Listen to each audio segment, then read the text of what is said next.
Λένε πως ο πολιτισμός κάθε λαού φαίνεται από τον τρόπο που αυτός συμπεριφέρεται στα ζώα. Τα τελευταία χρόνια δυστυχώς έχουμε γίνει μάρτυρες πολλών εγκλημάτων απέναντί τους. Εγκλημάτων που διαπράττονται όχι μόνο από ανθρώπους, αλλά και από οργανωμένες θεωρητικά δομές φιλοξενίας. Εμείς σήμερα θα συναντήσουμε τον Χρήστο, έναν άνθρωπο που πάλεψε μόνος του για τα δικαιώματα των ζώων στον τόπο του, απέναντι σε ένα καταφύγιο που αρκετοί χαρακτήρισαν και ως κολαστήριο. Θα συναντήσουμε όμως και ανθρώπους από το καταφύγιο του Δήμου Βύρωνα. Ανθρώπους που καθημερινά βρίσκονται εκεί για τους μικρούς μας φίλους, αποτελώντας κομμάτι μιας ευρύτερης κοινότητας που σέβεται και αγαπά τα ζώα στην πράξη.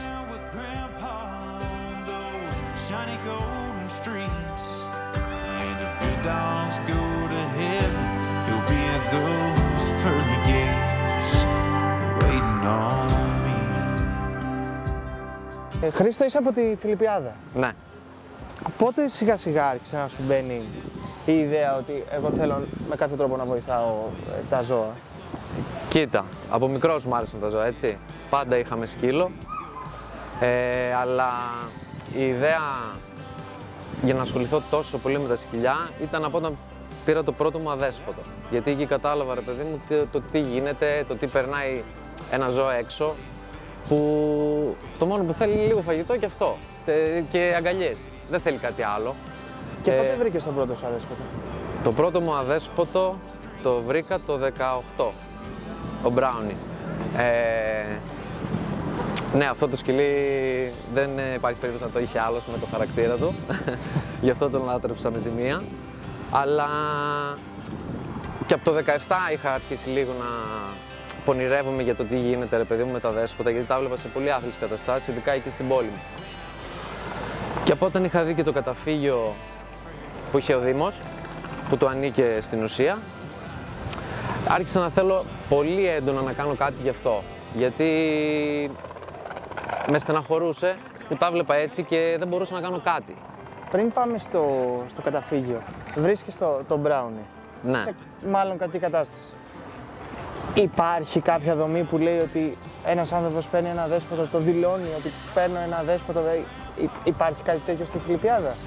Κοίτα, υπάρχει μια επιτροπή την οποία φτιάξαν τώρα, που μπορείς να πάρεις τηλέφωνο, να πεις ότι βρήκες, ρε παιδί μου, ένα αδέσποτο και σου εξηγούν οι αρμόδιοι τι πρέπει να κάνεις.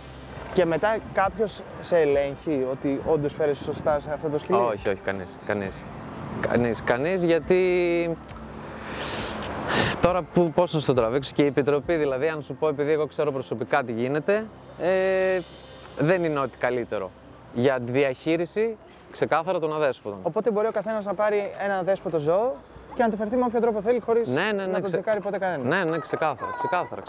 Ειδικά εκεί σε εμάς τώρα, έτσι, δεν μπορώ να μιλήσω για αλλού, αλλά από ό,τι βλέπω, το ίδιο γίνεται παντού. Απλώς στην επαρχία δεν σεβόμαστε καθόλου τα ζώα. Δυστυχώς αυτή είναι η αλήθεια. Είναι πολύ λίγες οι εξαιρέσεις και δεν μπορούσαν να λείπουν και τα αδέσποτα, έτσι. Έχεις επαφές οπότε με ανθρώπους από την υπόλοιπη ελληνική περιφέρεια που σου μεταφέρουν το ίδιο πράγμα, το ίδιο μήνυμα? Έχω ανθρώπους, ναι, που μου λένε ότι και εδώ γίνονται τα ίδια και χειρότερα. Και κοίτα, βασικά εγώ έχω καταλάβει ότι πρέπει να κινηθείς πλέον με καταγγελίες, με ονόματα. Ιδάλλως δεν καταφέρνεις τίποτα. Εγώ αυτό που κάνω, για αυτό που παλεύω στην ουσία, είναι πολύ μεγαλύτερο στο μυαλό μου. Από τη Φιλιππιάδα? Από τη Φιλιππιάδα, ναι. Δεν θέλω να μου στείλουν κάποιοι λίγες τροφές ή λίγα χρήματα. Δεν θέλω αυτό το πρόβλημα να μου το παρατείνουν λίγο. Θέλω να το τελειώσω. Εμείς ήρθαμε πρώτη φορά σε επαφή το Σεπτέμβριο του 2022. Μας έστειλες κάποιες πολύ σκληρές εικόνες από ο Θεός να το κάνει καταφύγιο στη Φιλιππιάδα. Ωστόσο, η ιστορία ξεκινάει από πιο πριν. Ναι, από το Δεκέμβριο του 2021. Τότε είχα κάνει ένα post, το οποίο πήρε διαστάσεις που δεν περίμενα, έτσι, γιατί απλά ήθελα να δουν στη Φιλιππιάδα το τι γίνεται, γιατί νόμιζαν όλοι ότι όλα καλά. Γιατί υπήρχαν άνθρωποι που όντως παίρναν τηλέφωνο, ότι έχω βρει ένα αδέσποτο, το παίρναν και πήγαιναν και το πετάγαν εκεί μέσα. Και αυτός που έπαιρνε τηλέφωνο θεωρούσε ότι τόσο το σκυλί, αλλά στην ουσία το καταδίκαζε. Το καταφύγιο αυτό είναι υπό την εποπτεία του Δήμου. Ναι. Και ανήκε και στο Δήμο, αλλά παράνομο ήταν. Δεν υπήρχε. Δηλαδή στην ουσία δεν έκυσε κανέναν. Ήταν μια αποθήκη ψυχών. Δηλαδή. Ναι, ξεκάθαρα. Κολαστήριο, όπως είχαν γράψει και τότε, κολαστήριο. Δηλαδή ήταν ό,τι χειρότερο αν είσαι αδέσποτο να μπεις εκεί μέσα, στην ουσία. Και πώς εσύ το ανακάλυψες? Εγώ το ανακάλυψα γιατί προς τα εκεί πάνω πηγαίνω κάθε μέρα, επειδή ήταν και άλλα δέσποτα για να ταΐζω. Και το έβλεπα. Αυτό ανήκε από το 17 εκεί πέρα. Και ήταν μια κυρία εκεί μέσα, η πρόεδρος της Φιλοζωικής, και μου έλεγε, ρε παιδί μου, όποτε περνούσα, μου έλεγε, σε παρακαλώ κάνε κάτι ρε Χρήστο γι' αυτό, και της έλεγα ότι κάνε λίγο υπομονή, δεν μπορώ να το κάνω αυτό από τη μία μέρα στην άλλη, πρέπει να μαζέψω κάποιες πληροφορίες, να δω τι γίνεται, και στορκίζομαι, της λέω ότι θα το τελειώσω. Εσύ τι εικόνες έβλεπες όταν πήγαινες μέσα σε αυτό το καταφύγιο? Τίποτα, καταρχάς δεν μπορούσες να πάρεις ανάσα από τις ημεροδιές. Ήταν ακαθαρσίες των ζώων εκεί? Ακαθαρσίες, ήταν νεκρά σκυλιά πίσω από παλέτες, ήταν ακαθαρσίες από άρρωστα σκυλιά. Ήταν οι ψώρες, οι δερματίτιδες που είχαν, που μύριζαν έντονα. Οπότε τα σκυλιά που ήταν υγιή συμβίωναν με νεκρά σκυλιά δίπλα τους. Ναι, αν έπιανες ένα αδέσποτο υγιή και το έβαζες εκεί μέσα, σε μία εβδομάδα ήταν άρρωστο και αυτό. Τόσο απλά. Και εσύ πώς παίρνεις την απόφαση ότι εγώ αυτές τις εικόνες που βλέπω πρέπει να τις δημοσιοποιήσω? Πήρα την απόφαση, θα σου πω. Είχα πάει αρκετές φορές στο Δήμαρχο, κατηδίανα, έτσι. Χωρίς να ποστάρω κάτι, να του εξηγήσω την κατάσταση, να του πω ότι δεν είναι φυσιολογικά πράγματα αυτά, γιατί υπάρχουν κονδύλια και χρήματα τα οποία δεν πρέπει να είναι σε αυτή την κατάσταση στα δέσποτα. Μου είπε, πήγαινε δες ρε παιδί μου, τι χρειάζεται για να τα φτιάξουμε. Πήγα, είδα τι χρειάζεται ρε παιδί μου, τα έγραψα, του τα πήγα και μου λέει μετά δεν υπάρχουν χρήματα. Του εξήγησε ότι υπάρχουν χρήματα και επειδή τα ξέρω και τα έχω και σε χαρτιά, του είπα απλά κάνε κάτι, να μην μου λέει τέτοια ψέματα, απλά να κάνει κάτι. Και μου λέει δεν υπάρχουν χρήματα. Του εξήγησε ότι αυτή θα είναι η τελευταία σου λέξη. Ότι δεν υπάρχουν χρήματα, ναι μου λέει. Έγινε και έφυγα και μετά έκανα αυτό το post με την προϋπόθεση ότι όπως σου είπα θα μάθει η Φιλιππιάδα το τι γίνεται. Πήρε διαστάσεις που δεν το περίμενα και αυτό ήταν καλό για τα ζώα πρώτα απ' όλα, γιατί σωθήκανε πάνω από 80 ζώα.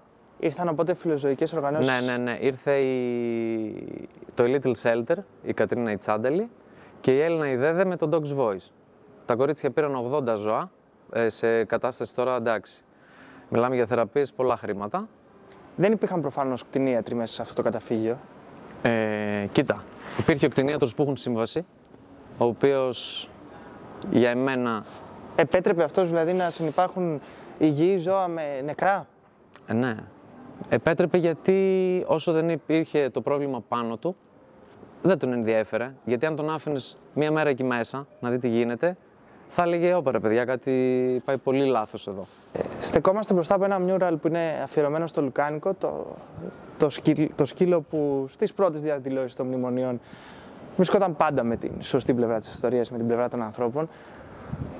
Νιώθεις ότι υπάρχει αυτή η σχέση ενσυναίσθησης να καταλαβαίνουν τα σκυλιά τι ζητάει ο άνθρωπος και πόσο μπορεί να ξεχωρίσει κάποιος, να διαχωρίσει το ότι είμαι άνθρωπος, αλλά μπορεί να μην αγαπάω τα σκυλιά, μπορεί όχι απλά να μην τα αγαπάω, να τα σκοτώνω, να τα παρατάω, να τα χτυπάω?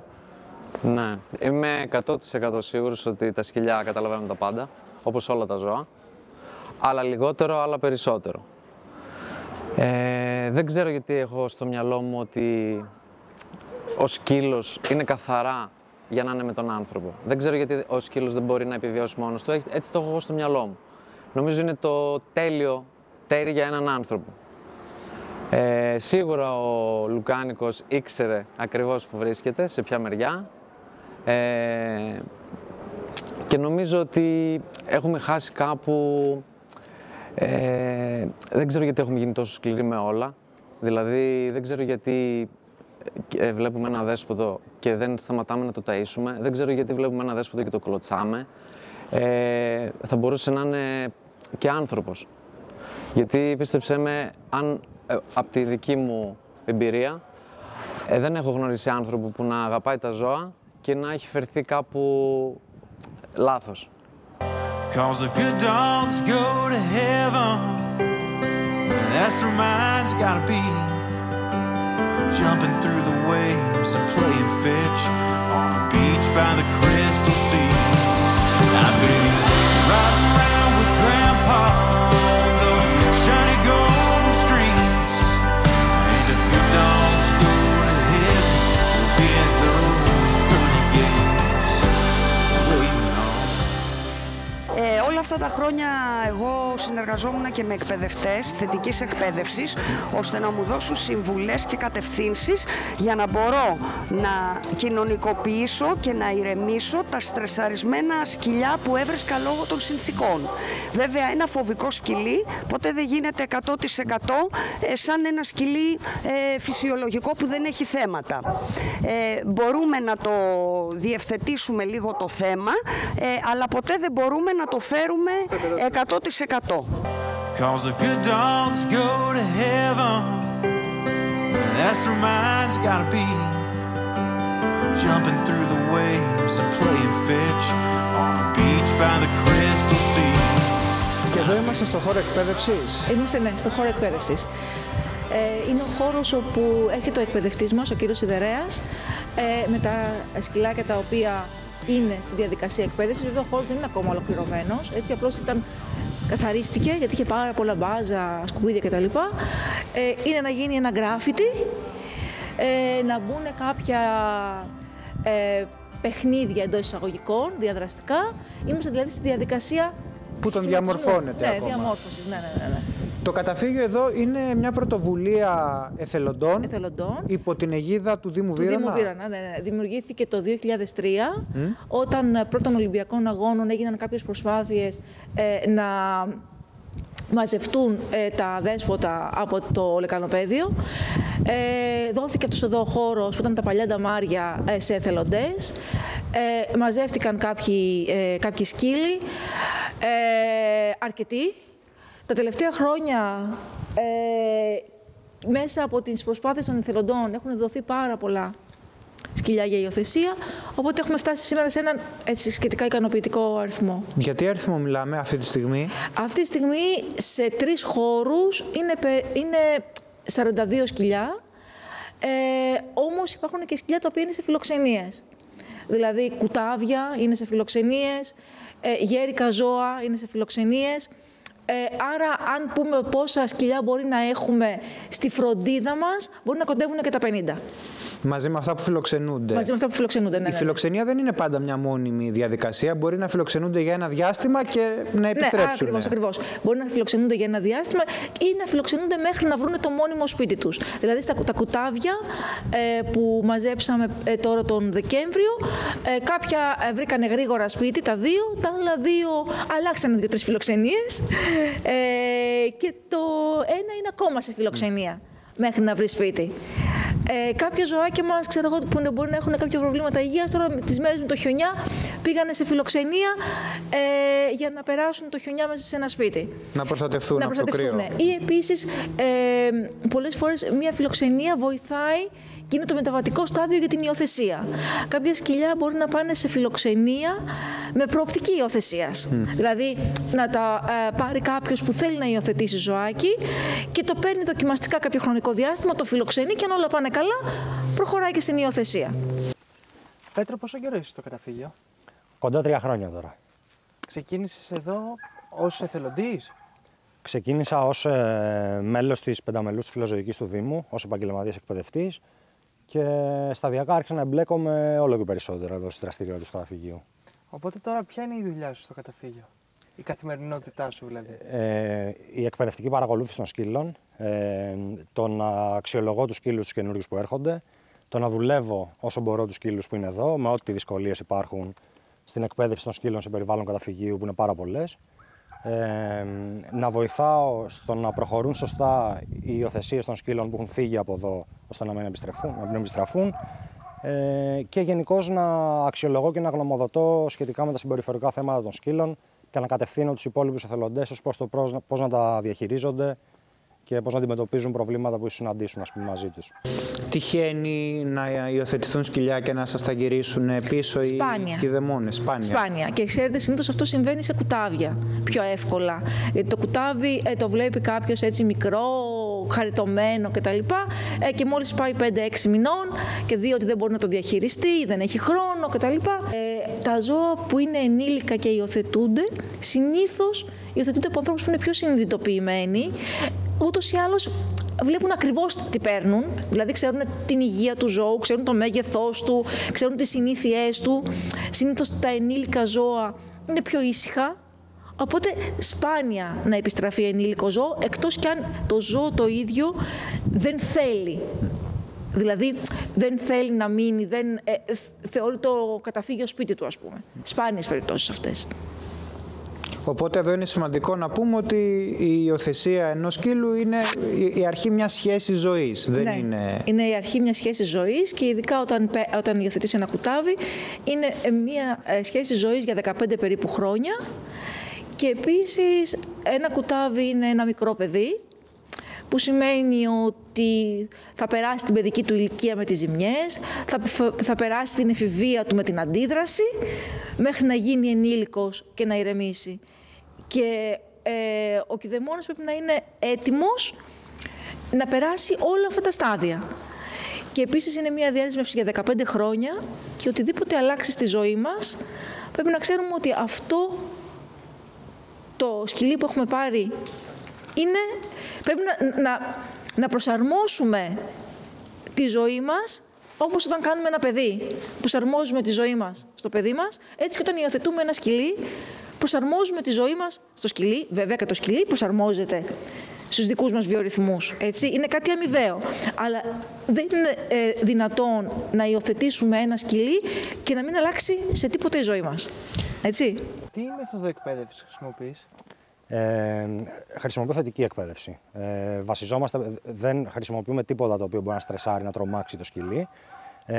Και προσπαθούμε ουσιαστικά μέσω της επιβράβευσης να του ενισχύσουμε τις συμπεριφορές που θέλουμε να επαναλαμβάνει.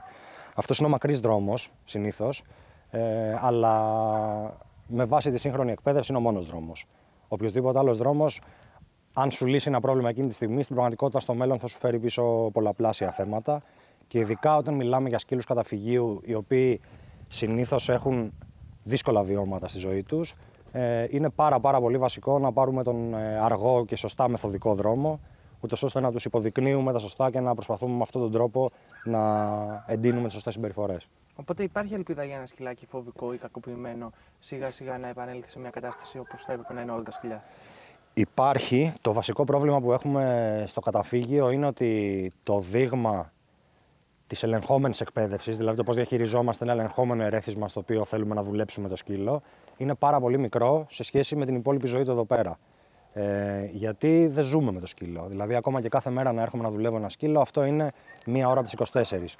Οπότε στις υπόλοιπες 23 ώρες είναι ανεξέλεγκτο το feedback που παίρνει το συμπεριφορικό. Αυτό στο σπίτι μας είναι πάρα πολύ πιο εύκολο, γιατί μπορούμε ουσιαστικά να εποπτεύουμε και να επεμβαίνουμε εκπαιδευτικά σε οτιδήποτε κάνει ο σκύλος μας, που εδώ δεν συμβαίνει. Και πέραν αυτού, έρχονται και διάφοροι άνθρωποι. Είναι πάρα πολύ δύσκολο τόσες δεκάδες άτομα να συντονιστούν σε τεχνικές λεπτομέρειες έτσι αρκετά προχωρημένες. Ο κόσμος έχει μπει στην νοοτροπία και τη λογική να υιοθετεί και να μην αγοράζει. Ναι, πολύ. Αυτό το βλέπουμε και εμείς εδώ στο καταφύγιο. Δηλαδή, υιοθετούνται σκυλιά που παλιότερα δεν θα υπήρχε καμία περίπτωση να υιοθετηθούν. Όλοι θέλανε μικρά κουτάβια ή σκυλιά μέχρι 1-2 ετών. Αλλά ίσως να το παρατηρήσετε κι εσείς, αν είσαστε σκυλογονιός, ότι όταν βγάζουμε βόλτα τα σκυλιά μας στο πάρκο, στο δρόμο και ρωτήσουμε, ξέρω εγώ, πώς το πήρατε, η πλειονότητα πλέον λέει το υιοθέτησα.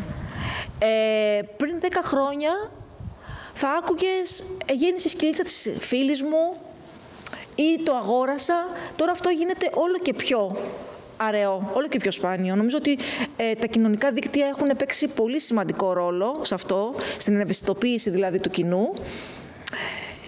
Βέβαια, πάντα τα πράγματα έχουν δύο όψεις. Δηλαδή, από τη μια μεριά έχει ευαισθητοποιήσει το κοινό Και εγώ έτσι ευαισθητοποιήθηκα το 2015 που υιοθέτησα τον πρώτο μου σκύλο και μπήκα σε όλο αυτόν τον κόσμο της φιλοζωίας και ανακάλυψα τι γίνεται. Μέσα από αναρτήσεις που έκανε μία μαθήτριά μου, ας πούμε, και κατάλαβα ότι εδώ κάτι γίνεται. Από την άλλη μεριά όμως, όλη αυτή και η υπερέκθεση στα κοινωνικά δίκτυα δημιουργεί και μία στρεβλή εικόνα ότι όλα είναι εύκολα. Δηλαδή, όλο και περισσότερος κόσμος θέλει να υιοθετήσει σκύλο χωρίς να σκέφτεται τις δυσκολίες, χωρίς να σκέφτεται το οικονομικό κόστος που έχει η υιοθεσία ενός σκύλου. Έτσι. Ο οικονομικός κόστος εννοώ συντήρησης του σκύλου. Έτσι. Όχι οικονομικό κόστος στο να υιοθετήσεις, στο να συντηρήσεις το σκύλο σου. Όλα αυτά λοιπόν πρέπει να τα σκεφτεί πολύ καλά ο υποψήφιος κηδεμόνας, αν έχει χρόνο, αν έχει την οικονομική άνεση να παρέχει στο ζώο του μια καλής ποιότητας τροφή, κτηνιατρική περίθαλψη και εκπαίδευση. Επ' της ουσίας να έχει τη δυνατότητα να μπει σε μια σχέση και να έχει ένα εξαρτώμενο μέλος. Ακριβώς. Γιατί το σκυλί είναι εξαρτώμενο μέλος. Είναι ένα εξαρτώμενο μέλος και θα είναι εξαρτώμενο μέχρι το θάνατό του. Έτσι. Ένα παιδί θα ενηλικιωθεί και θα αποκτήσει την αυτοτέλειά του. Το κατοικίδιό μας είναι εξαρτώμενο από εμάς μέχρι το τέλος της ζωής του. Οπότε στο κομμάτι της θετικής εκπαίδευσης τώρα, τι είναι αυτό που τη διαχωρίζει από αυτή που έχουμε στο μυαλό μας ως παραδοσιακή εντός εισαγωγικών? Έχει να κάνει αρχικά με τον εντοπισμό του λόγου που δημιουργεί αυτή η συμπεριφορά στο σκύλο και μετά με την αντιμετώπιση του λόγου που προκαλεί το σύμπτωμα και όχι με την ενασχόληση με το σύμπτωμα αυτό καθ' αυτό. Οπότε, όταν ένα σκύλος έχει ένα πρόβλημα συμπεριφοράς, αυτό που πρέπει να κάνουμε είναι να δούμε γιατί του δημιουργείται αυτό το πρόβλημα, να εξαλείψουμε τη συνθήκη που του δημιουργεί το πρόβλημα και όταν αφαιρεθεί η συνθήκη από την εξίσωση, θα αφαιρεθεί και η έκφραση που εμφανίζεται ως αντίδραση σε αυτό. Οι πιο παραδοσιακές μέθοδοι βασίζονται περισσότερο στη διόρθωση. Δηλαδή, κάνεις κάτι λάθος, σε διορθώνω. Μπορεί να σου προκαλέσω φόβο ή πόνο, οπότε εσύ μαθαίνεις να αποφεύγεις να κάνεις αυτό το λάθος. Εκεί πέρα όμως μας δημιουργείται πάρα πολύ μεγάλος κίνδυνος ότι το συναίσθημα και ο λόγος που σε κάνει να θες να έχεις αυτή τη συμπεριφορά παραμένει, αλλά καταπιέζεται. Οπότε πολύ συχνά εκεί αρχίζουμε να χάνουμε τα σημάδια που μας δείχνει ο σκύλος, ότι ξέρεις τι, αυτή η συνθήκη με κάνει να νιώθω άβολα και γι' αυτό γαυγίζω, γι' αυτό τραβάω. Εμείς δεν καταλαβαίνουμε ότι ο σκύλος πλέον νιώθει άβολα. Οπότε πολύ συχνά προκύπτει ένα ατύχημα. Γιατί έχουμε μαλώσει το γρίλισμα. Άρα ο σκύλος δεν γριλίζει. Εγώ δεν καταλαβαίνω ότι δεν θέλει να τον πλησιάσω άλλο και με δαγκώνει κατευθείαν. Οπότε αυτά είναι μερικά από τα προβλήματα που φέρνουν οι πιο παραδοσιακές μέθοδοι, οι οποίες βασίζονται στην τιμωρία και που παραδόξως ίσως είναι και πάρα πολύ διαδεδομένες σε αρκετές χώρες του κόσμου, ας πούμε, όπως η Αμερική, η οποία είναι μια χώρα της οποίας η εκπαίδευση βασίζεται ακόμα σε μεθόδους με ηλεκτρικά κολάρα, πνίχτες κτλ. Σε αντίθεση με τις περισσότερες ευρωπαϊκές χώρες που τα εργαλεία αυτά είναι απαγορευμένα γιατί είναι σχεδιασμένα να προκαλούν πόνο και στρες. Οπότε είναι κάποια κοινοτική οδηγία αυτή που μας έχει στρέψει προς τη θετική εκπαίδευση. Ναι, είναι νόμος πλέον. Στις περισσότερες χώρες της Ευρώπης είναι νόμος και είναι και μάλιστα και ένα πάρα πολύ καυτό θέμα συζήτηση στις τελευταίες μέρες στην εκπαιδευτική κοινότητα ανάμεσα σε αυτές τις δύο σχολές, ως προς το με λίγα λόγια αν ο σκοπός αγιάζει τα μέσα.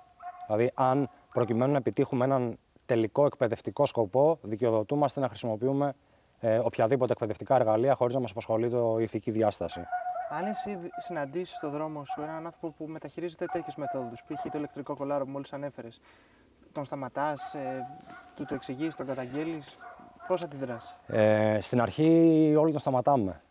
Από ένα σημείο και μετά όμως συνειδητοποιείς ότι αν συνεχίσεις να το κάνεις αυτό, θα περνάς τη μισή σου μέρα σταματώντας κόσμο στον δρόμο και διορθώνοντας τα λάθη του, γιατί πράγματι, παρότι αυτό χρησιμοποιείται ως επιχείρημα λίγο αυτής της πλευράς, έχει μια δόση αλήθειας ότι όλα τα εργαλεία μπορούν να χρησιμοποιηθούν με ένα σκοπό τιμωρητικό. Ακόμα και το λουρί που κρατάω στα χέρια μου αυτή τη στιγμή, αν το χρησιμοποιήσω λάθος και αρχίσω να τον τραβολογάω και να τον πνίγω, δεν φταίει το λουρί, φταίει η χρήση που του κάνω. Αυτό βέβαια διαφέρει από ένα εργαλείο το οποίο είναι σχεδιασμένο να προκαλεί πόνο, όπως είναι το ηλεκτρικό κολάρο. Έτσι, γιατί εδώ μιλάμε για τον τρόπο χρήσης.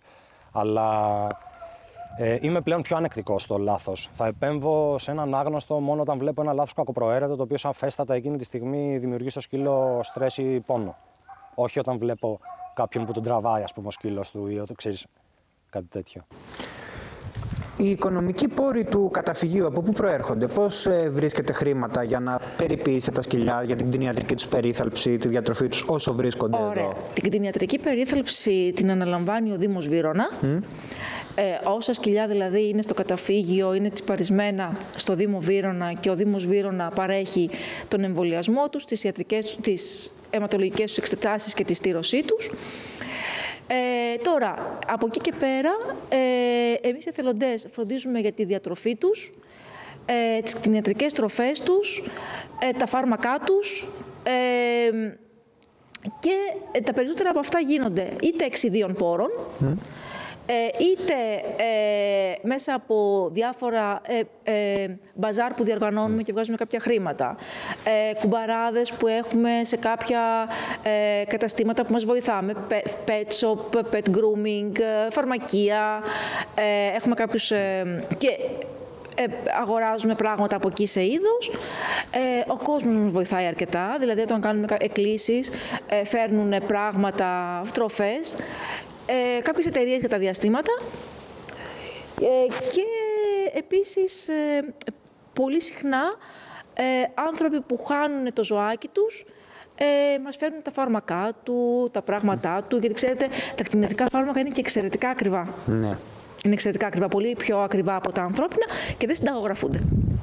Όταν υποδέχεστε ένα ζώο για φιλοξενία, μέχρι να το υιοθετήσει κάποιος από εσάς, η κηδαιμονία βάσει νόμου, πού βρίσκεται? Στο Δήμο. Στο Δήμο. Ναι. Η κηδαιμονία είναι στο Δήμο. Δηλαδή τα τσίπ των ζώων είναι περασμένα στο Δήμο. Μάλιστα. Εκτός βέβαια αν είναι κάποιο ζώο από κατάσχεση, μπορεί να έχει το τσίπ του ιδιώτη, αλλά εκεί εντάξει μπορεί να τρέχει άλλη διαδικασία, δικαστική κτλ. Αλλά όχι, τα ζώα που φιλοξενούνται έχουν το τσίπ του Δήμου. Από την εμπειρία σας, οι αστυνομικές αρχές πλέον είναι εξοικειωμένες με αυτές τις διαδικασίες? Περισσότερο από ό,τι παλιότερα. Περισσότερο από ό,τι παλιότερα. Βέβαια, καλό είναι να είμαστε κι εμείς ενημερωμένοι. Όχι μόνο εκείνοι, και εμείς οι εθελοντές, καλά ενημερωμένοι, και ο κόσμος.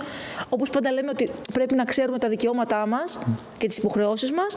Έτσι λοιπόν και σε αυτό το τομέα πρέπει να ξέρουμε τι δικαιούμαστε όταν βρίσκουμε ένα ζώο και θέλουμε να το βοηθήσουμε. Γιατί ξέρετε, οι εθελοντές δεν μπορούμε να είμαστε και πανταχού παρόντες. Δηλαδή, κάποια στιγμή κάτι επίγον πρέπει να γίνει εκείνη την ώρα. Αν εμείς είμαστε στις δουλειές μας, δεχτούμε ένα μήνυμα στο καταφύγιο που μπορεί να το δούμε μετά από κάποιες ώρες. Είναι κάτι που πρέπει κάποιος να κάνει εκείνη την ώρα που βρίσκεται εκεί. Γι' αυτό πρέπει και ο κόσμος να ξέρει ότι οι αρμόδιοι είναι η αστυνομία και η αστική πανίδα των κατατόπους περιοχών, έτσι. Και έπειτα εκείνοι επικοινωνούν με εμάς. Και η αστική επανίδα επικοινωνεί με εμάς και η αστυνομία επικοινωνεί με εμάς. Γιατί ένα ζώο, η αστυνομία τι θα το κάνει? Θα το αφήσει στο αστυνομικό τμήμα και πρέπει να το πάει. Έτσι. Θα επικοινωνήσουνε. Μεγάλος αριθμός ζώων ή μικρότερος από αυτά που καταλήγουν στο καταφύγιο είναι κακοποιημένα? Γιατί βλέπουμε στα κοινωνικά δίκτυα, και ίσως να έχουμε και στρεβλή εικόνα, μια σειρά από περιστατικά κακοποίησης ζώων και μπορεί να αισθανόμαστε ότι είναι ένα φαινόμενο που βρίσκεται σε έξαρση και να μην συμβαίνει στην πραγματικότητα. Κοιτάξτε, μιλάμε για ένα καταφύγιο που είναι σε αστική περιοχή. Άρα η εικόνα που έχουμε εμείς είναι η εικόνα της αστικής περιοχής. Και γι' αυτό μπορούμε να μιλήσουμε. Δηλαδή, εγώ δεν μπορώ να μιλήσω γενικότερα για το φαινόμενο της κακοποίησης, γιατί μπορεί σε κάποιες άλλες περιοχές να είναι εντονότερο. Ή ας πούμε, σε κάποιες άλλες περιοχές οι αστυνομικές αρχές να μην είναι τόσο ενημερωμένες. Θέλω να πω ότι εξαρτάται και τι εικόνα, τι βιώματα έχουμε εμείς. Και ποια είναι τα ιδιαίτερα χαρακτηριστικά της κάθε κοινωνίας. Ακριβώς, και της κάθε περιοχής. Δηλαδή, η δική μας περιοχή εδώ είναι μια περιοχή φιλόζωη. Δηλαδή, ο Βύρωνας και η Σαργιανή του Παγκράτη, βλέπεις τα σκυλάκια να είναι στη βόλτα, καλοζωισμένα. Δεν γυρνάς εύκολα και να δεις σκυλιά στα μπαλκόνια, ας πούμε. Δεν είμαστε μια αγροτική. Ούτε υπάρχουν αγρότες, κυνηγοί. Ακριβώς, όλο αυτό. Οπότε, σε εμάς δεν θα φτάσει ζώο κακοποιημένο, θα φτάσει όμως ζώο εγκαταλελειμμένο. Δηλαδή, έχουμε μαζέψει το τελευταίο χρονικό διάστημα, τον τελευταίο χρόνο, ας πούμε, ζωάκια τα οποία είναι εγκαταλελειμμένα και τα οποία φαίνεται ότι ήταν μέσα στο σπίτι και φαίναγαν καλά.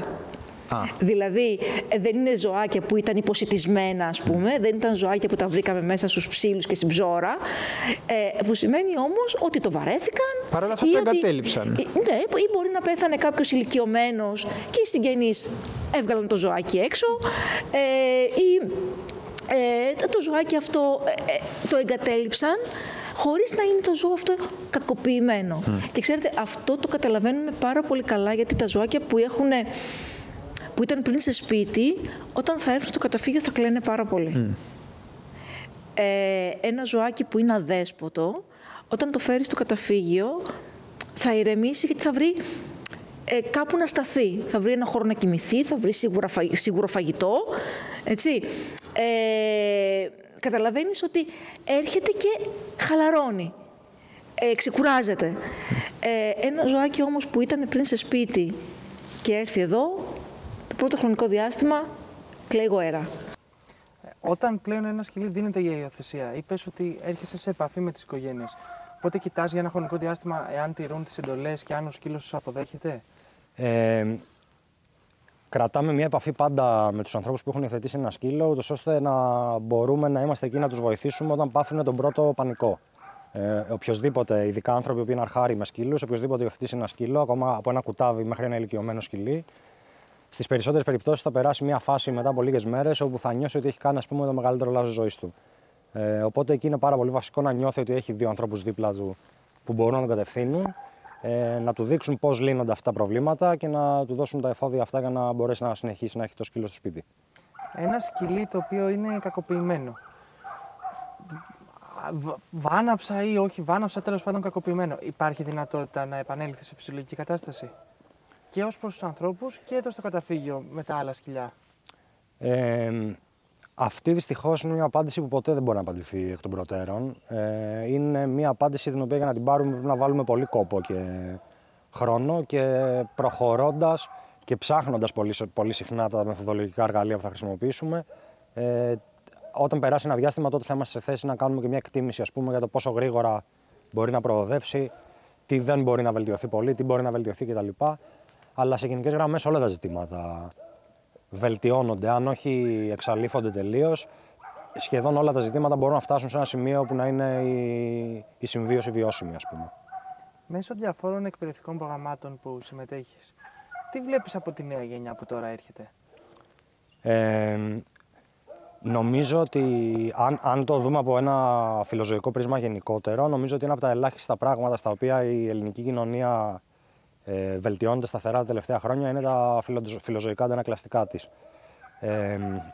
Εγώ, επειδή επισκέπτομαι και πολύ συχνά σχολεία και κάνω σεμινάρια φιλοζωικής ευαισθητοποίησης στα σχολεία, συχνά μου κάνει πάρα πολύ μεγάλη εντύπωση γνώσεις που έχουν παιδιά 6, 7, 8 χρονών σχετικά με τη φροντίδα την καθημερινή ενός οικόσιτου ζώου, σχετικά με τα συναισθήματά του, με τον σεβασμό που αξίζει να του δείχνουμε ως έμβιου όντως κτλ. Και νομίζω ότι πηγαίνουμε καλύτερα σε αυτό το κομμάτι. Εντάξει, εγώ έχω βέβαια και το δείγμα ενός μεγάλου αστικού κέντρου, που τα πράγματα πάντα είναι λίγο καλύτερα προς αυτό, αλλά σιγά σιγά. Και νομίζω αυτός είναι και ο μόνος δρόμος στο κάτω-κάτω. Δηλαδή, δυστυχώς δεν υπάρχουν εύκολες λύσεις. Δεν υπάρχει ένα κουμπί να το πατήσουμε σήμερα και η κοινωνία μας να γίνει μια κοινωνία με φιλοζωική αντιμετώπιση προς τα ζώα. Πρέπει να το πιάσουμε από την αρχή και να απολαύσουμε τους καρπούς σε 20-30 χρόνια από τώρα. Θεωρείς ότι σε αυτό έχουν συμβάλει τα κοινωνικά δίκτυα, στο μεγαλύτερο αίσθημα φιλοζωίας? Έχουν συμβάλει σίγουρα στο ότι ξεσκεπάζονται πράγματα. Δηλαδή, εγώ θυμάμαι όταν ήμουν παιδί, το να βλέπεις ένα νεκρό σκυλί, μια νεκρή γάτα στο δρόμο ήταν κάτι που θα το συναντούσες σε κάθε γωνία, ας πούμε, και έφτανε σε ένα σημείο να απευαισθητοποιηθείς και τελείως από αυτό. Νομίζω ότι τώρα η κατάσταση λίγο βελτιώνεται. Τα social βοηθάνε στο ότι δεν μπορούν πράγματα να κουκουλωθούν και επικοινωνούνται πολύ πιο γρήγορα. Και καλώς ή κακώς ενδεχομένως να προκαλούν και μια αναστολή παραπάνω σε κάποιον ο οποίος, ξέρεις, σκέφτεται να κάνει κάτι στο ζώο του το οποίο δεν θα πρέπει να το κάνει, ας πούμε. Για να επιστρέψουμε, αυτή τη στιγμή είπαμε το καταφύγιο φιλοξενεί 41 σκυλάκια, τα οποία είναι διαθέσιμα προς υιοθεσία. Ναι. Ποια είναι η διαδικασία που πρέπει να κάνει κάποιος, πώς θα σας βρει? Λοιπόν, θα μας βρει στα κοινωνικά δίκτυα. Δηλαδή, δεν έχουμε κάποια γραφεία για να δώσουμε κάποιο τηλέφωνο, ας πούμε. Θα μας βρει στα κοινωνικά δίκτυα, θα μας βρει λοιπόν και στο Facebook και στο Instagram. Θα στείλει εκεί κάποιο μήνυμα. Θα του δώσουμε να συμπληρώσει ένα ερωτηματολόγιο, θα του στείλουμε ένα ηλεκτρονικό ερωτηματολόγιο. Θα συμπληρώσει λοιπόν αυτό το ηλεκτρονικό ερωτηματολόγιο. Στη συνέχεια θα επικοινωνήσουμε μαζί του, θα μας πει για ποιον σκύλο ενδιαφέρεται. Μπορεί να μην ενδιαφέρεται για κάποιον συγκεκριμένο.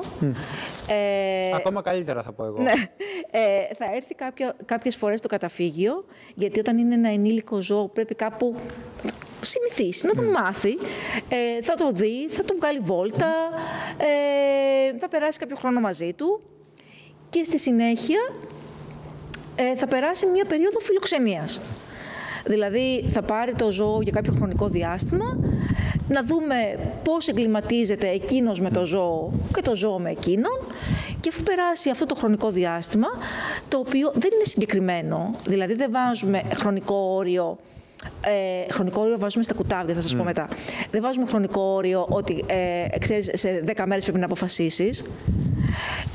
Υπάρχει μια επικοινωνία και στη συνέχεια θα γίνει η διαδικασία της υιοθεσίας μέσω του Δήμου, με συμβόλαιο υιοθεσίας μέσω του Δήμου Βύρωνα, θα αλλάξει το τσιπάκι στο όνομα του κηδεμόνα και είμαστε πάντα υπεύθυνοι για τα ζώα μας. Δηλαδή, οτιδήποτε συμβεί στη συνέχεια, το ζώο ξέρουμε ότι θα γυρίσει σε εμάς. Είμαστε εμείς υπεύθυνοι για αυτό το ζώο, οτιδήποτε γίνει.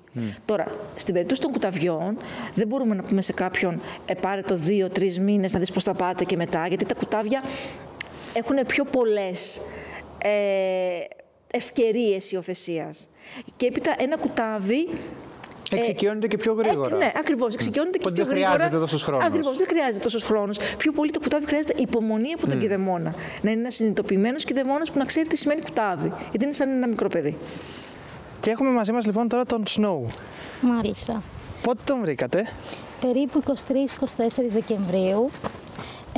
Ήταν πολύ καταβεβλημένος όταν το βρήκαμε. Στην πραγματικότητα πιάστηκε μεταξύ Καρέα και Ηλιούπολης. Ήμασταν 3 εθελοντές από το Βύρωνα και ήταν μετά ιδιώτες που συνέβαλαν στην προσπάθεια να τον πιάσουμε.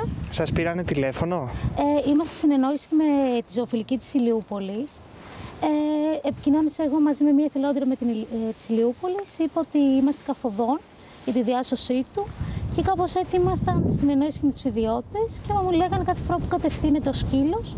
Ήρθαμε με το αμάξι και στην ουσία μετά το κυνηγήσαμε τα πόδια, γιατί άλλα συνέχεια κατευθύνσεις, το οποίο ήταν πολύ δύσκολο με το αμάξι να το προσεγγίσουμε. Έτρεχε φοβισμένος δηλαδή? Ναι, και το ένα του πόδι ή αυτό κούτσενε κιόλας, το οποίο ήταν έτσι πιο δραματικό για μας, γιατί λέγαμε τώρα θα προλάβει να περάσει τον δρόμο, θα γίνει κάτι, θα χτυπήσει αμάξι μέχρι να τον πιάσουμε εμείς και τελικά να τον μεταφέρουμε στον κτηνίατρο. Πόσο χρονών είναι? Είναι 1,5 χρονών, είναι μικρός. Και η πρώτη εικόνα που είχαμε όταν το βρήκαμε, νομίζαμε ότι ήταν υπερήλικας, 15 χρονών. Ήταν χάγια το ζώο, πολύ χάγια. Γιατί ήταν υποσιτισμένο, τι είχε? Και υποσιτισμένο, ήταν λιποβαρής και καταβεβλημένο. Είχαμε βρει μάλιστα και ανάρτηση για το συγκεκριμένο σκύλο από το Δήμο Βούλας, το οποίο τον είχαν πιάσει 2 μέρες πριν άνθρωποι με την κάμερά τους. Είχε το ίδιο λουράκι, είχαν αναφέρει το ίδιο πρόβλημα στο πόδι του κούτσενο σκύλος.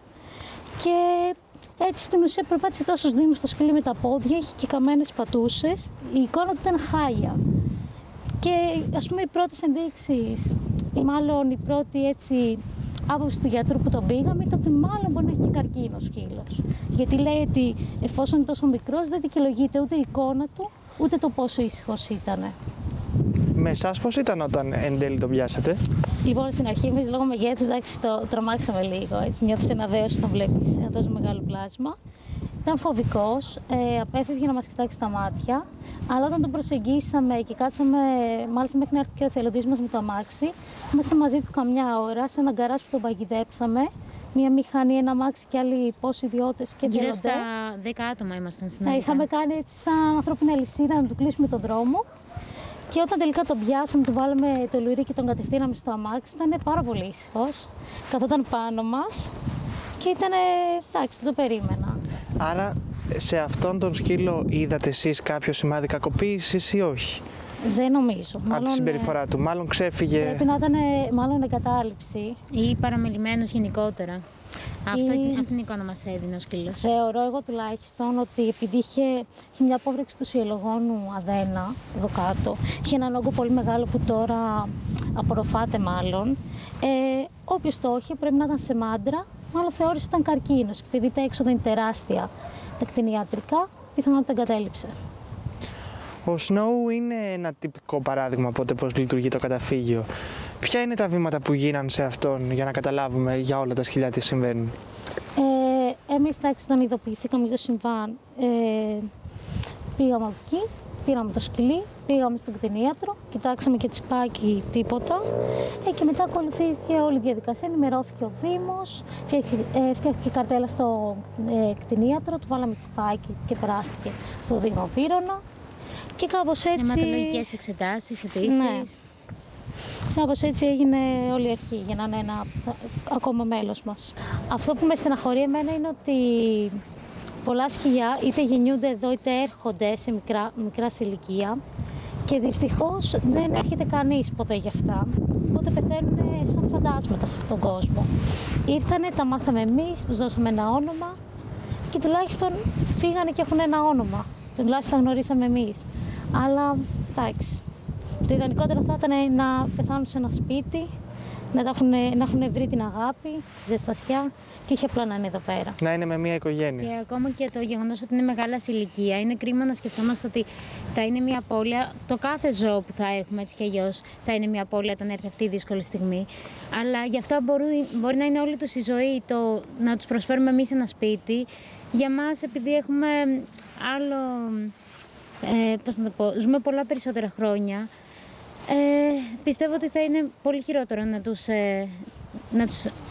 είναι ίσως λίγο παράλογο κατά τη γνώμη μας, έτσι να περιμένουμε, να λέμε ότι δεν θέλω να δεθώ, θα μας πονέσει, γιατί ούτως ή άλλως ένα ζώο ζει περίπου 15 χρόνια, οπότε σχεδόν του περνάμε πολλές δεκαετίες, οπότε είναι λογικό ότι κάποια στιγμή θα φύγει.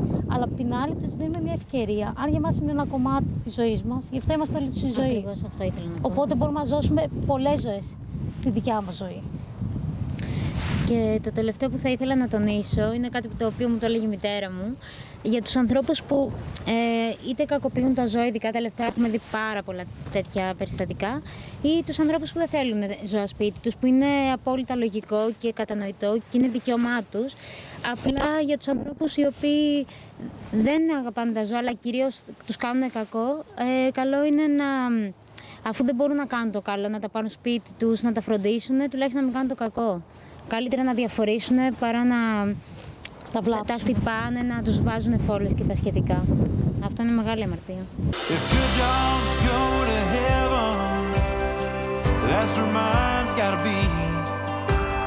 Jumping through the waves and playing fetch on a beach by the crystal sea.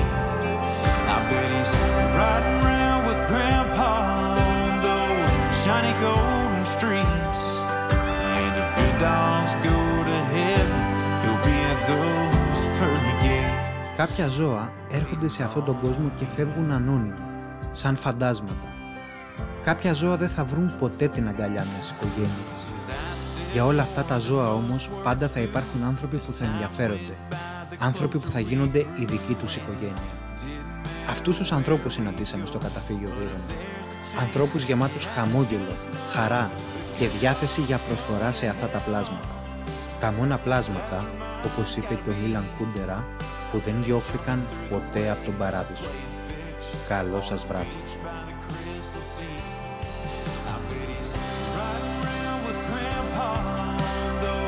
Shiny golden streets, and the good dogs go to heaven.